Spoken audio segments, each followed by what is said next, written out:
초소를 예비하리라. 우리 찬양하면서 하늘 소망을 다시 한번 찾고 그 비전을 안에 나가게 되기를 주의 이름으로 축복합니다. 내가 너희를 위하여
은혜 자리에 오게 하신 하나님께 영광 박수 올리겠습니다. 네, 오늘도 우리 열심히 찬양으로 섬겼던 앞에 찬양팀들, 또 반주자는 자녀들과 연사로 수고하는 우리 자녀들 스태프들에게 축복의 박수. 할렐루야, 감사합니다. 나올 때 큰 박수로 축복하겠습니다.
입니다. 네, 아주 잘했어요. 목사님 본 것 중에 최고로 잘했어요. 우리 참여 때 말씀을 전할 텐데 아까 잠깐 미팅을 하는데 무슨 의미인지 잘 모르겠지만 서로 우리 부모 목사님과 주고받은 이야기 가운데 오늘은 이제 기도할 때 문을 뭐 잠그라느니 닫으라느니 이런 얘기를 주고받더라고요. 그래서 한 기도 안 하고 은혜 못 받으면 아마 내보내지 말라고 하는 사인이 그런 사인이었어? 그런 사인이었답니다. 그래서 우리 전도사가 감히 부모 목사한테 문 닫아주세요. 그리고 기도를 현찮게 하거나 이런 분들은 내보내면 안 됩니다. 막 그랬던 것 같아요. 그래서 저도 굉장히 긴장이 됩니다. 오늘 혹시 한 두 번 정도 시험이 돼서 돌아가실 분도 있을 것 같은데 그 시험이 테스트가 돼가지고 복이 돼서 돌아가기를 축복합니다. 우리 나올 때 할렐루야 환영하며 박수를 환영하겠습니다. 할렐루야. 할렐루야. 아멘. 이 시간 말씀을 들으면서 모두에게 은혜의 시간이 되기를 간절히 소망합니다. 이 시간 우리 먼저 성경 읽도록 할 텐데요. 오늘 하나님께서 우리에게 주시는 말씀은 민수기 14장 26절부터 38절까지의 말씀입니다. 민수기 14장 26절부터 38절까지의 말씀입니다.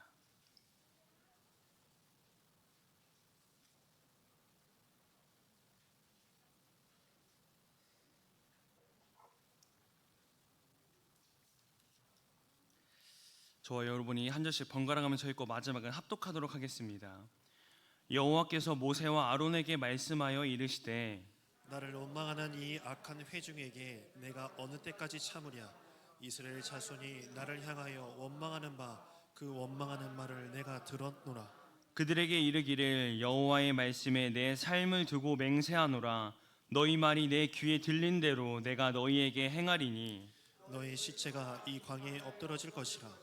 너희 중에서 20세 이상으로서 계수된 자 곧 나를 원망한 자 전부가 여분네 아들 갈렙과 눈의 아들 여호수아 외에는 내가 맹세하여 너희에게 살게 하리라 한 땅에 결코 들어가지 못하리라.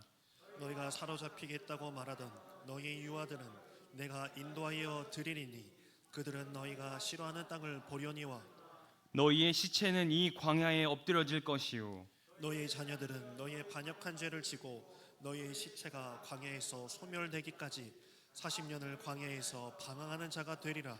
너희는 그 땅을 정탐한 날수인 40일의 하루를 1년으로 쳐서 그 40년간 너희의 죄악을 담당할지니 너희는 그제서야 내가 싫어하면 어떻게 되는지를 알리라 하셨다 하라. 나 여호와가 말하였거니와 모여 나를 거역하는 이 악한 온 회중에게 내가 반드시 이같이 행하리니 그들이 광야에서 소멸되어 거기서 죽으리라. 모세의 보냄을 받고 땅을 정탐하고 돌아와서 그 땅을 악평하여 온 회중이 모세를 원망하게 한 사람 곧 그 땅에 대하여 악평한 자들은 여호와 앞에서 재앙으로 죽었고 우리 함께 있습니다. 그 땅을 정탐하러 갔던 사람들 중에서 오직 눈의 아들 여호수아와 여분네의 아들 갈렙은 생존하니라. 아멘. 할렐루야. 아멘. 학생부와 청년부를 함께 섬기고 있는 이예찬 전도사입니다.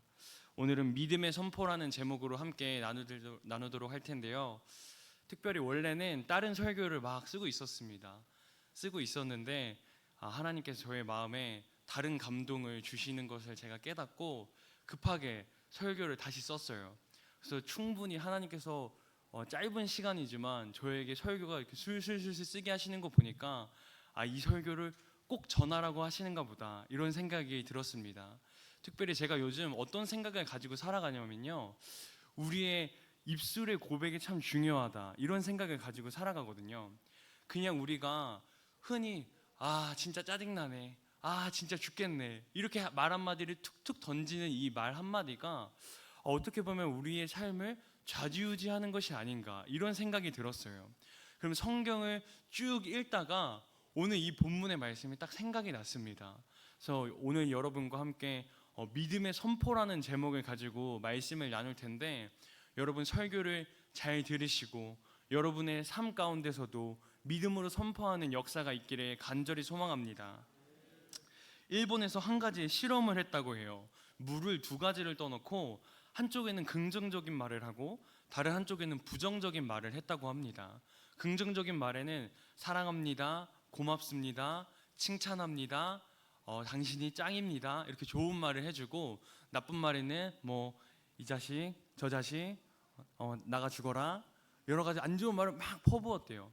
그런데 그렇게 말을 하는 과정 가운데 그 아주 정밀하게 찍을 수 있는 카메라로 찰칵찰칵 사진을 찍었다고 합니다. 그리고 나서 그 사진을 딱 보니까 부정적인 말을 한 사진은 아주 사진이 흉측하고 뿌옇게 나왔다고 해요.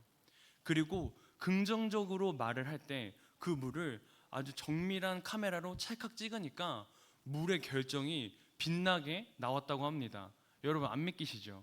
그런데 이걸 누가 실험했냐면 일본에 물 박사님이 있어요. 물 박사님이 이 실험을 한 거예요. 여러분이 다 잘 알고 있는 물은 답을 알고 있다에 에모토 마사루라는 사람이 쓴 책입니다. 지금도 시중에 나와 있는 책이에요. 이 사람은 뭐 신학자도 아니고요, 과학자입니다. 과학자가 실험을 하면서 사진을 찍었는데 물이 사람의 말에 영향을 받더라는 것이에요. 여러분, 물도 사람의 말에 영향을 받는다면 하나님이 지으신 사람은 말에 얼마나 큰 영향을 받겠습니까? 그래서 우리에게 말 한마디가 굉장히 중요한 줄로 믿습니다. 또한 독일의 프리디 대학에서 이런 실험을 했습니다. 두 그룹의 집단의 사람을 놔두고 긍정적인 말을 해주고 또 부정적인 말을 해줄 때 과연 사람의 뇌는 어떻게 반응을 할까에 대해서 실험을 한 거예요. 그래서 이 사람들에게 긍정적인 말을 들려주고 그 뇌파를 딱 실험을 해보니까 긍정적인 말을 들은 사람들의 머릿속에서는 도파민이라는 신경 물질이 나왔다고 합니다. 이 도파민은 우리의 인간이 행복할 때 나오는 신경 물질이거든요. 그리고 부정적인 말을 들을 때 다른 사람들의 머리에서 뭐가 나왔냐면 코르티솔이라는 신경 물질이에요. 그런데 이게 어떤 것이냐? 사람이 갑작스럽게 스트레스를 너무나 많이 받을 때, 아주 갑작스럽게 내 삶에 스트레스가 주어질 때 내 머릿속에 나오는 신경 물질이 나왔다고 해요.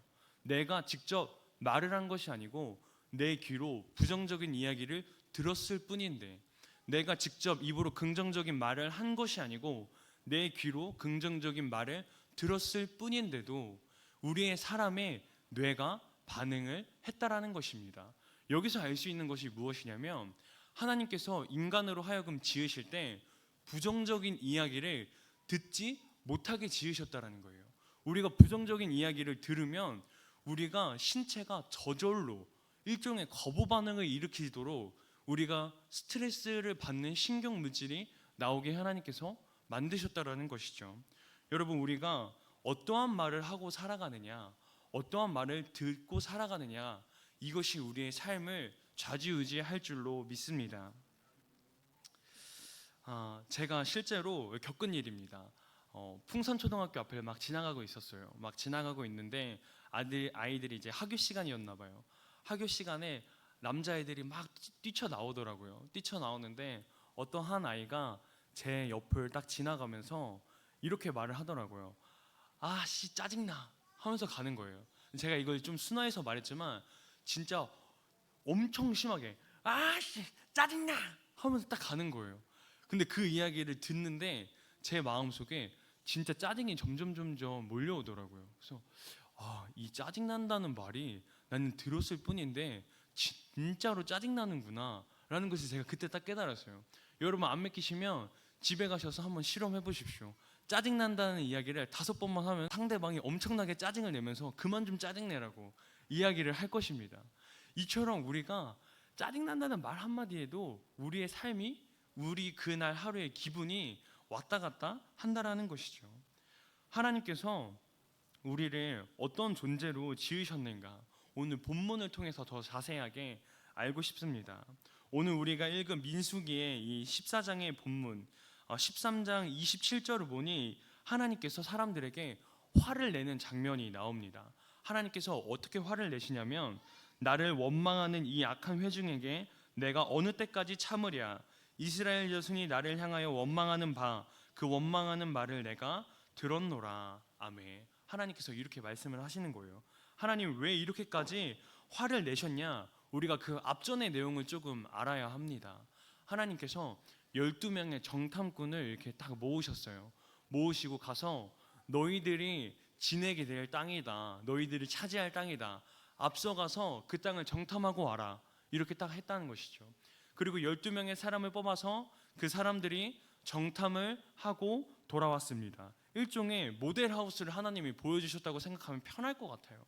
그렇다면 여러분, 하나님께서 우리에게 집을 주신다고 약속을 하셨는데 우리가 그 집을 보고 와서 사람들의 표정이 아주 안 좋은 거예요. 하나님께 딱 와가지고 모세에게 와가지고 표정이 안 좋은 상태로 말을 하는 겁니다. 우리가 그 땅을 차지하려면 우리의 목숨을 걸어야 됩니다. 그 땅에 사는 사람들이 얼마나 무서운 사람들인 줄 아십니까? 우리가 거기 가면 우린 그 사람들의 밥이 되고 말 겁니다. 이렇게 말을 하기 시작을 했습니다. 그래서 민수기 13장 31절에 보면 사람들이 이렇게 말해요. 그와 함께 올라갔던 사람들은 이르되 우리는 능히 올라가서 그 백성을 차지하지 못하리라. 그들은 우리보다 강하니라. 33절 우리는 스스로 보기에도 메뚜기 같으니, 이렇게 이야기를 하기 시작을 했습니다. 사람들의 대화에 부정적인 이야기가 시작이 되는 것입니다. 우리는 그거 할 수 없어. 우리는 그 땅 차지할 수 없어. 야, 아서 우리가 거기 갔다간 그 사람들의 밥이 되고 말 거야. 우리 그냥 거기 가지 말자. 이런 대화가 점점 이스라엘 백성 사이에서 시작이 되었습니다. 더 가서 이 분위기가 이스라엘을 장악하기 시작했어요. 14장 1절에 보면 이렇게 나와요. 온 회중이 소리를 높여 부르짖으며 백성이 밤새도록 통곡하였더라. 2절 모세와 아론을 원망하며 우리가 차라리 애굽 땅에서 죽었거나 이 광야에서 죽었으면 좋았을 것을. 3절로 넘어가서 우리가 애굽으로 돌아가자. 결국 이스라엘은 어떤 것을 선택을 하냐면요, 우리가 결국 돌아가자, 이것을 선택을 하기 시작했습니다. 우린 삶을 살아가면서 인간 모두가 다 불확실성에서 살아가기 마련입니다. 아까도 목사님께서 말씀하셨지만 내일 우리의 미래를 알 수 있는 사람이 이 자리에 있습니까? 단 한 사람도 없습니다. 10년 후의 미래를 우리가 알 수 있는 사람이 있습니까? 없습니다. 우리의 마음이 왜 불안하냐면요, 내 미래가 어디로 갈지 어떻게 될지 알지 못하기 때문에 우리의 마음이 불안한 것입니다. 그런데 우리의 마음이 불안할 때 우리는 과연 우리의 입술에서 어떠한 고백을 하느냐, 이것입니다. 이스라엘 백성들처럼 우리의 미래가 불확실할 때, 우리의 미래가 두려울 때, 하나님 있는 거 맞아? 야, 우리 그 일 할 수 없어. 야, 접어 안 돼. 아서. 우리의 말이 부정적으로 나오기 시작한다는 것이죠. 어떨 때? 우리의 미래가 불확실할 때, 우리가 그것을 이룰 수 없다고 믿기 시작할 때 말입니다. 이 얼마나 답답한 상황입니까? 하나님께서 이스라엘에게 그냥 가라고 한 것이 아니잖아요. 그렇죠? 하나님께서 이스라엘을 출애굽시키시면서 모든 기적을 다 보여주셨어요. 그럼에도 불구하고 하나님께서 내가 이 땅을 너희에게 주겠다라고 약속을 하셨는데 그들의 마음 가운데는 그 약속을 믿지 못했다라는 것이죠. 이것은 비단 이스라엘의 이야기뿐만이 아닙니다. 오늘 우리의 마음에도 질문을 한번 해봐야 돼요. 하나님께서 우리의 미래를 책임지겠다고 분명히 말씀을 하셨는데 우리가 뒤돌아서면 우리의 마음이 불안하고 뒤돌아서면 우리의 입술에서는 부정적인 이야기가 나가고 있다라는 것입니다. 우리가 이렇게 입술을 고백을 할 때 하나님께서는 어떻게 우리의 고백을 들으시냐? 민수기 14장 28절에 이렇게 나와요. 그들에게 이르기를 여호와의 말씀에 내 삶을 두고 맹세하노라. 너희 말이 내 귀에 들린 대로 내가 너희에게 행하리니. 아멘. 결국 하나님께서 우리에게 말씀하시기를 너희의 입술에서 나오는 대로 내가 너희의 삶에 이루겠다라고 말씀을 하십니다. 여러분, 이 말씀이요, 우리에게 오늘 자세하게 한번 봤으면 좋겠는데 굉장히 중요한 말씀입니다.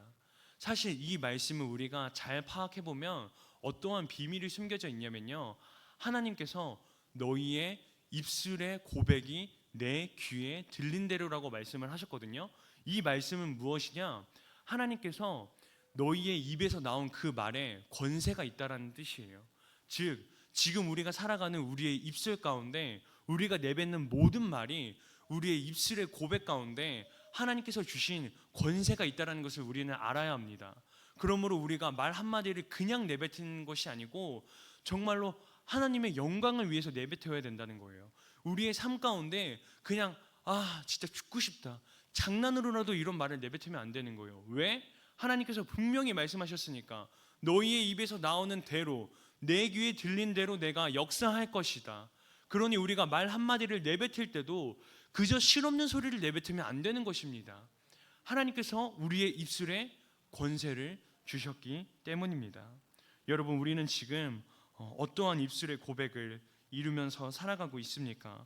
간절히 바라기는 정말 믿음의 고백을 하기를 간절히 소망합니다. 또 깨닫는 것은 하나님께서 우리의 고백을 듣는다고 하셨거든요. 여러분 잘 한번 생각을 해보세요. 우리가 대화를 해요. 대화를 할 때 내가 이 사람에게, 제가 성현이에게 성현아 밥 먹었니? 너는 잘 될 거야 라고 이야기를 했을 때 제가 성현이에게 너는 잘 될 거야 라고 이야기를 한 것입니다. 그런데 하나님께서 뭐라고 말씀을 하시냐면 너희의 입술이 내 귀에 들린 대로라고 말씀을 하셨거든요. 그러니까 여러분 이 비밀을 깨달으셔야 돼요. 우리는 입술의 고백을 하지만 하나는 내가 대화하는 상대방이 듣지만 다른 하나는 하나님이 듣고 계신 것입니다. 이 비밀을 여러분 깨달으십시오. 그러니 우리가 상대방을 향해서 고백을 할 때도 복된 말을 해야 하는 것이에요. 그러니 내가 내 스스로 이야기를 할 때도 나 혼자 듣고 있다고 착각해서는 안 됩니다. 누가 듣고 있어요? 하나님께서 듣고 계시다는 거예요. 여러분, 근데 우리가 이런 입술의 고백을 가지고 하나님께서 우리에게 입술의 권세를 주셨는데 하나님께서 우리의 말씀을, 우리의 말을 듣고 계신다고 하나님이 분명 말씀하셨는데 지금 우리는 어떠한 고백을 하고 있냐, 이것입니다. 우리의 삶이 좀 불안할 때 이스라엘 백성들처럼 내가 한치 앞 모르는 인생길 가운데 난 진짜 안 될 인간인가 보다, 우리가 죄 가운데 넘어졌을 그 순간에 나는 진짜 몹쓸 인간인가 보다, 나는 희망이 없는 인간인가 보다, 우리는 이렇게 고백을 한다라는 것이에요. 우리가 하나님 앞에 나아갈 수 없을 때, 내가 죄인임을 깨달았을 때, 내 삶이 너무나도 비참하고 다른 사람들에게 보일 수 없는 수치를 가지고 있을 때 우리는 어떠한 고백을 하느냐? 그냥 여기서 삶을 마치고 싶다. 이게 바로 우리의 현 주소예요, 여러분. 그러나 오늘 하나님께서 우리에게 말씀하시는 게 무엇이냐면 너희의 입술에서 나온 그 말대로 내 귀에 들린 대로 내가 역사하겠다. 하나님께서 이렇게 말씀을 하십니다. 여러분, 그런데 한 가지 생각을 해봤으면 좋겠어요. 사실 하나님께서 우리의 이야기를 듣는다고 하셨는데 사실 여러분 한번 생각해 보십시오. 하나님께서 우리를 지으신 분이잖아요. 하나님은 절대자이자 창조자인 분이란 말이에요. 사실 하나님께서는 이 80억 인구 가운데 우리의 이야기를 안 들어도 상관이 없으신 분이에요. 우리의 이야기가 뭐 어떠한 고백을 하든 하나님은 안 들어도 상관이 없는 분이라는 거예요. 그럼에도 불구하고 하나님께서 오늘 우리의 입술에서 나온 그 고백을 듣고 있겠다고 이야기를 하십니다. 왜 하나님께서는 우리의 입술의 고백을 듣겠냐고 말씀을 하시냐면 어제 제가 청년들과 함께 기도를 하고 있는데 어떤 한 청년이 이러한 말을 하더라고요. 나는 당장 내 눈앞에 있는 개미를 위해서 죽을 수 없습니다. 그런데 하나님은 그보다 더한 사랑을 나에게 보여주셨습니다. 우리를 위해 죽음을 택하시고 우리에게 보여주셨습니다. 이런 고백을 하더라고요. 그러니까 하나님은 사실 우리의 입술의 고백이 어떻건 저쨌건 안 들으셔도 상관이 없는 분이라는 거예요. 왜? 하나님은 절대자이니까. 하나님에게는 그만한 권한이 있고 하나님은 그만한 권리가 있기 때문에. 그럼에도 불구하고 하나님께서 오늘 여러분의 입술의 고백을 듣겠다고 말씀을 하십니다. 그 이유는 단 한 가지, 우리를 사랑하시기 때문이에요. 그러니까 하나님께서는 사실 안 들어도 되지만 내가 너의 이야기를 듣고 싶어. 예찬아, 나는 오늘 너가 어떠한 입술의 고백을 하는지 듣고 싶어. 왜? 나는 너를 사랑하기 때문에. 그래서 나는 너가 어떠한 말을 하든지 내 귀에 들린 대로 그대로 역사할 거야. 하나님의 말씀입니다, 여러분. 믿으시기 바랍니다. 그러니 우리가 오늘 하루 고백을 할 때 어떠한 고백을 해야 하겠습니까, 여러분?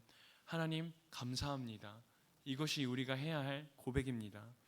옆 사람 할 때도 믿음의 선포를 해야 하는 것이에요. 이스라엘 백성들이 삶을 살아가면서 여호수아와 갈렙은 믿음의 선포를 했거든요. 여러분, 우리의 믿음의 선포가 그래서 중요한 것입니다. 그냥 우리가 앞에 한 치 앞도 보일 수 없는 이 상황 가운데 진짜 내가 보더라도 이건 정말 아닌 것 같아. 그러나 그 순간에 하나님께서 원하시는 것은 무엇이냐면요, 바로 우리의 입술의 고백이라는 거예요. 사실 하나님은 우리의 환경이 이렇건 저렇건 아무 상관이 없습니다. 이거는 그냥 순전히 내 생각일 뿐인 거예요. 하나님의 입장에서는 아무 상관이 없어요. 우리의 상황이 진짜 뭐 비참하건 뭐 박수를 받기에 합당하건 하나님 입장에서는 아무런 상관이 없다는 것을 우리는 깨달아야 합니다. 그러므로 하나님께서는 내 입술에서 오늘 무엇을 말하느냐, 그것이 중요하다는 것입니다. 여러분, 우리는 입술의 선포를 해야 하는 존재인 줄로 믿습니다. 제가 얼마 전에 이 입술의 선포를 경험한 적이 있어요. 다음 주에 이제 학생부에 수련회를 갑니다. 그래서 아예 친구들에게 수련회 누구누구 가는 취업을 한번 해봐라. 그러니까 9명의 친구들이 이제 신청을 하더라고요. 그러니까 선생님들이 약간 마음이 그 조급함이 찾아왔나 봐요. 전도사님, 아이들이 9명이 신청했습니다. 어떡하죠? 이제 진짜 더 이상 갈 친구들이 없어요. 근데 제가 믿음의 선포를 가지고 이건 예약금을 걸어야 하는 시스템이에요. 그래서 먼저 15명의 아이들의 이름으로 예약금을 걸고 돌아왔어요, 제가. 그래서 아닙니다, 기다려 보십시오. 분명히 아이들이 갈 거예요. 그리고 나서 이제 그 다음 주가 됐어요. 그리고 나서 이제 취업해봤는데 9명의 아이들이 간다는 거예요. 그래서 선생님들이 약간 이제 안식이 이렇게 얼굴빛이 흐려지면서 조연사님 어떡하죠? 9명이 간다고 합니다. 괜찮습니다, 기다려 보십시오. 아이들 더 갈 거예요. 그리고 한 주가 또 흘렀습니다. 그리고 9명이 신청했어요. 조연사님 어떡하죠? 이제 진짜 9명밖에 가지 못할 것 같습니다. 그 가운데 제가 진짜 9명밖에 못 가나? 이런 마음이 찾아오더라고요. 근데 분명히 저는 하나님께서 15명 신청해라, 저는 그런 음성을 받았거든요. 그리고 나서 선생님들에게 걱정하지 마세요, 다 채워질 겁니다, 이렇게 고백을 했었는데 진짜 막상 가기 직전이 되니까 제 마음이 조급해지기 시작하더라고요. 그래가지고 한번 아이들을 한 명 한 명 컨택해서 이야기를 나눠봐라. 그것도 애들이 순순히 수련회 가겠습니다, 수련회 가겠습니다, 그렇게 해가지고 정말 15명의 아이들이 채워졌어요.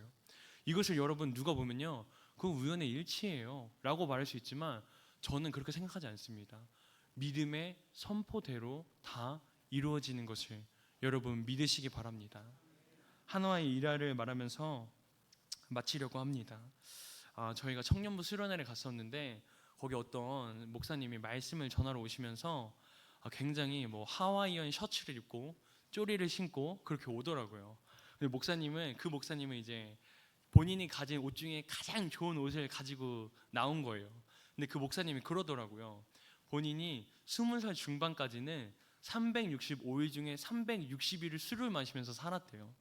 그렇게 술을 마시면서 집에 들어가서 누워 있으면 어머니가 목사님이시거든요. 근데 어머니가 그 목사님의 머리를 딱 쓰다듬으면서 이랬대요. 형규야, 이름이 형규세요. 형규야, 나는 너가 하나님의 크게 쓰임받는 목사님이 될 거를 믿어. 이렇게 머리를 쓰다듬으면서 매일 그렇게 고백을 했대요. 그래서 이 목사님이 술을 마시면서 취했지만 그 이야기를 듣고 다음날 술 마시면서 친구들한테도 야, 우리 엄마가 나 목사 된다 이러면서 막 친구들이랑 웃으면서 얘기를 했다라는 거예요. 그랬는데 믿음의 선포가 참 무섭죠.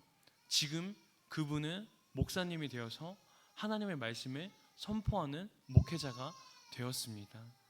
여러분은 과연 어떠한 믿음의 선포를 자녀들에게 하고 계십니까? 또한 오늘 하루 어떠한 믿음의 선포를 하고 계십니까? 여러분, 우리가 영적으로 움츠러들 때 움츠러들지 말고 정말 믿음의 선포를 하기를 간절히 소망합니다. 우리 청년부를 통해서 굿모닝 교회가 일어날 거야. 우리 굿모닝 교회를 통해서 이 풍동 땅이 변화될 거야. 우리 굿모닝 교회를 통해서 우리 나라가 변화될 거야. 우리 굿모닝 교회를 통해서 이 세계가 변화될 거야. 여러분, 간절히 바라기는 믿음을 가지고 선포하는 자에게는 하나님이 그 기도의 응답을 이루실 줄로 믿습니다. 이 시간 함께 우리 기도 제목 3가지를 외치고 함께 뜨겁게 기도할 텐데, 함께 기도 제목을 외치면서 나에게 이루어질 것이다, 이런 믿음의 선포를 하며 함께 읽어보도록 하겠습니다. 시작. 주여 믿음의 선포를 외치게 하소서. 주여 복된 것을 말하는 입술이 되게 하소서. 말을 들으시는 분이 하나님을 기억하게 하소서. 아멘. 우리 이 시간 함께 기도하겠습니다. 사랑이 많으신 하나님 아버지, 이 시간 우리의 입술 가운데 믿음의 선포를 하게 하여 주시옵소서. 하나님께서 우리의 입술에 권세를 주셨사오니 하나님께서 허락하신 이 권세의 말을 하게 하여 주시옵소서. 하나님, 부정적인 말을 하는 것이 아니고 복된 말을 하게 하여 주시고 긍정적인 말을 하게 하여 주시옵소서. 하나님, 우리의 입술을 통해서 우리의 가정에 일어나게 하여 주시옵소서. 우리의 입술의 고백을 통해서 우리의 공동체가 변화되게 하여 주시옵소서. 우리 교회가 일어나게 하여 주시옵소서. 하나님, 이 풍동 땅이 변화되게 하여 주시옵소서. 하나님, 주님께서 우리의 말을 듣고 있는다고 말씀하셨사오니 하나님, 우리가 그냥 내 기분대로 말을 하는 것이 아니고 하나님 앞에서도 내가 하지 못할 말을 하지 않게 하여 주시며 정말로 긍정적인 말과 복된 말을 선포하면서 하나님께서 우리의 삶 가운데 이루어가는 역사가 있게 하여 주시옵소서. 하나님, 우리 굿모닝 교회 모든 성도님들의 삶 가운데 믿음의 선포를 하고 그 믿음의 선포가 이루어지는 역사를 하나님 경험하게 하여 주시고 우리의 삶이 깨닫게 하여 주시며 하늘의 비밀을 오늘 들었사오니 이 비밀대로 살아갈 수 있는 하나님, 그런 우리가 영적 깨달음도 있게 하여 주시옵소서. 하나님, 우리가 이 시간부터 정말 복된 말을 하기를 간절히 소망하고 다짐합니다. 하나님, 이 시간부터 우리 자녀들을 통해서 우리 자녀들을 향하여 복된 말을 할 것을 다짐합니다. 하나님, 우리의 가족을 향하여 복된 말을 할 것을 다짐합니다. 하나님, 이 다짐이 무너지지 않게 하여 주시고 우리의 입술의 고백대로 이루어지게 하여 주시옵소서. 사랑이 많으신 우리 주 예수 그리스도의 이름으로 간절히 기도드립니다. 아멘. 우리 이 시간 세상의 유혹 시험이 함께 찬양하겠습니다.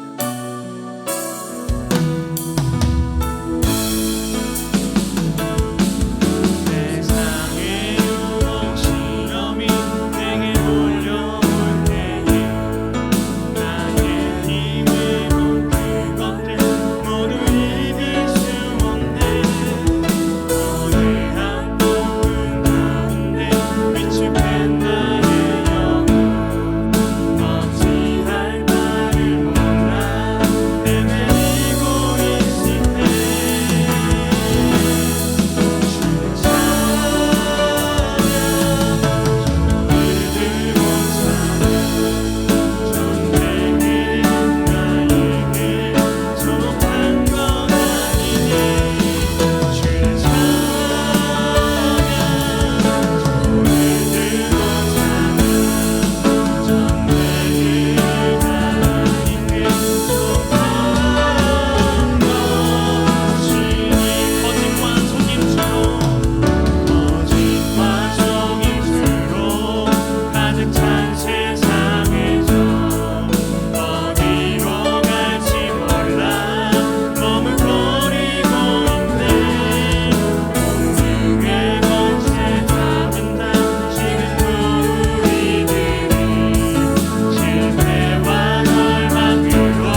나 정말 죽고 싶다, 힘들어서 더 이상 못하겠다. 아닙니다. 그럴 때일수록 하나님께서는 우리의 입술 가운데 믿음의 선포를 하기를 간절히 소망합니다. 하나님께서 우리의 입술에 나오는 이야기를 왜 중요하게 생각하시겠습니까? 우리를 사랑하시기 때문입니다.